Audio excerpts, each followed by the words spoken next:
Oo. Paano? Di na ba tayo tutuloy dun sa party ni Mabel? Di na.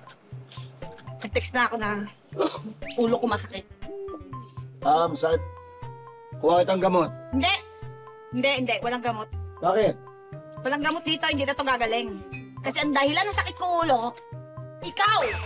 Laging ikaw! Ako na naman. Dahil buwisit ka sa buhay ko. Bira ka naman, oh. Ganun naman talaga yun. Nangyayari naman talaga yung mga ganong klase aksidente, di ba? Aksidente? Oo. Ha?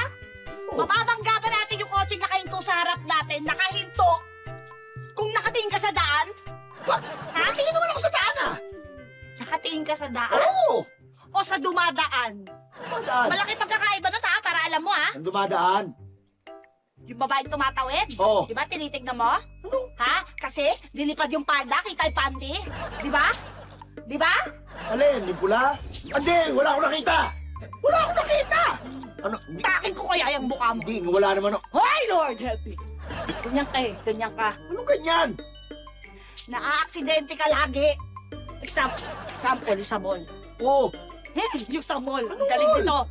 Pagpababa tayo escalator, may Oh. kasalubong tayo paakyat na sexy babae.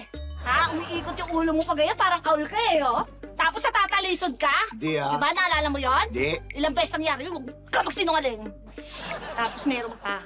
Akala mo nandito yan lahat. Sa restaurant. Pag kumakain tayo sa restaurant, katapik mo yung tubig, tapon-tapon sa akin.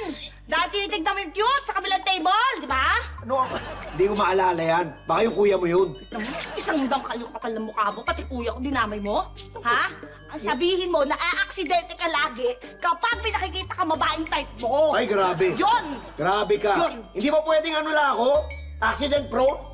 Accident. Accident prone! Ma-aksidente ka ulit ngayon? Gusto ba? Gusto ba? Hindi.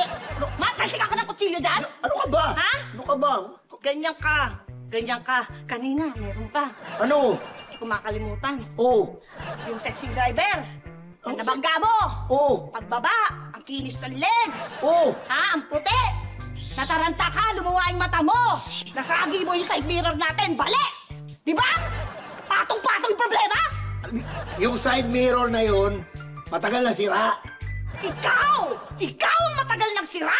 Kasi hindi ka naman naayos to begin with dahil lemon unit ka!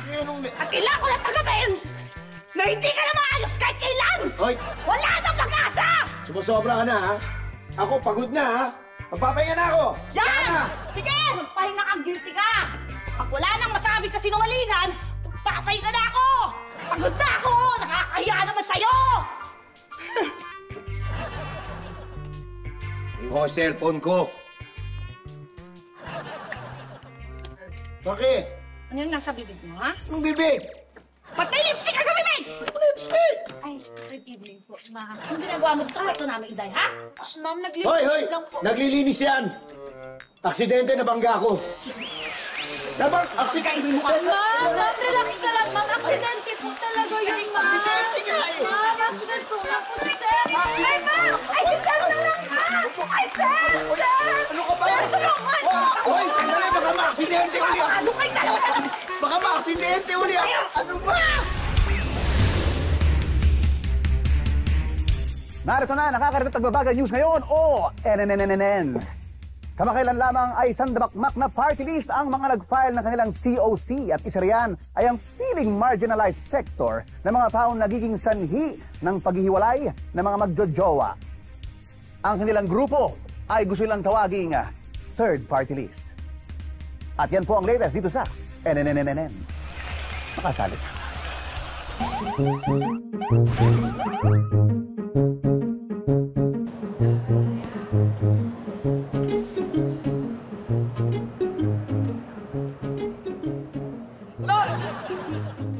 Balot! Uy! Uy! Umaba ka niyan! Tinutulukan natin, matudumi yan eh! Saan ka na magaling, kulit? Gutom na ako eh. Sensya ka na, may nasagap kasi ako magandang balita para sa ating dalawa. Para sa ating dalawa. Lagi na lang ako nalilipasan ng gutom dahil sa ahintay sa'yo. Mamaya magkasakit pa ako na ito eh. Pa! Sakto yung sinabi mo na yan. Dahil yung nasagap ko magandang balita, meron daw libreng bakuna sa center mula kay Kapitan. Bakuna? Oh, Alam mo ba kung ano yun? hindi.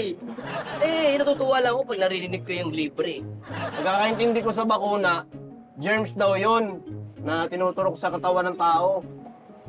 Ha? Ganun ba? Ibig sabihin, lalo tayong magkakasakit. Hindi. Bale, panlaban daw yun para pag nadapuan tayo ng sakit, meron na tayong panlaban sa katawan natin. Kumbaga sa tropang siga, kung pumasok sila sa katawan at sabihin, Hoy pare! Di tayo talo ha! Chill-chill lang tayo. Ganun ba yun? Parang gano'n na nga siguro. Pero di naman natin kailangan ng bakuna eh. Dami-dami na natin mikrobyo sa katawan. Sigurado ka? Oo. O, tingnan mo yung tinutulugan natin. Dumi-dumi yan eh. Bakit nagkakasakit ba tayo? Hindi naman. Ano? Kaya pala yung mga namamalimos, pangwarihan lang silang may sakit.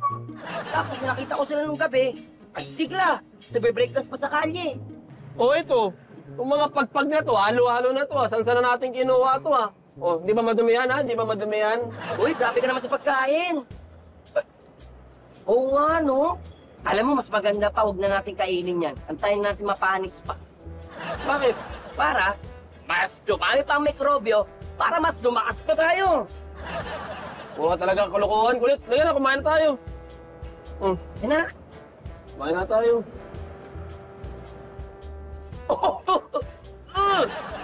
Ang sarap ng mikrobyo. Dagang vitamins. Ma? Ma? Ma, Yeah. Nagpunta nga pala ako sa isang resto guys para i-meet ko mga friends ko. At ayun nga guys, nadatnan ko nga pala silang lahat na nasa isang table kaya nilapitan ko na sila agad to join them. Nilapitan nga rin pala agad kami ng waiter guys para kunin ang order namin. Ito nga pala guys yung friend ko na ang tagal bago makapag-decide. Siya nga pala kasi guys yung pinaka-slow mag-isip sa grupo.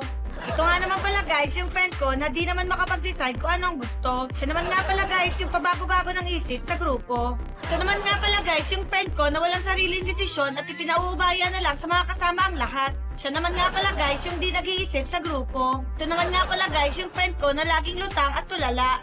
Siya naman nga pala guys yung parang walang pag-iisip sa grupo.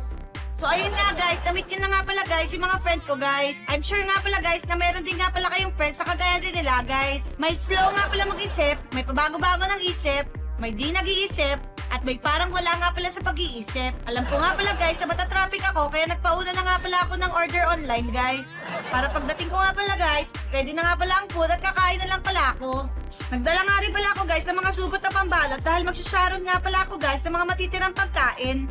Hati-hati naman nga pala kami sa bill, guys. Ako nga pala, guys, yung friend nila na advance mag-isip. Kaya naman nga pala, guys, kaya pag may ganitong kainan at handaan nga pala, guys, wherever, whenever, expect nyo na nga pala, guys, na laging may forever.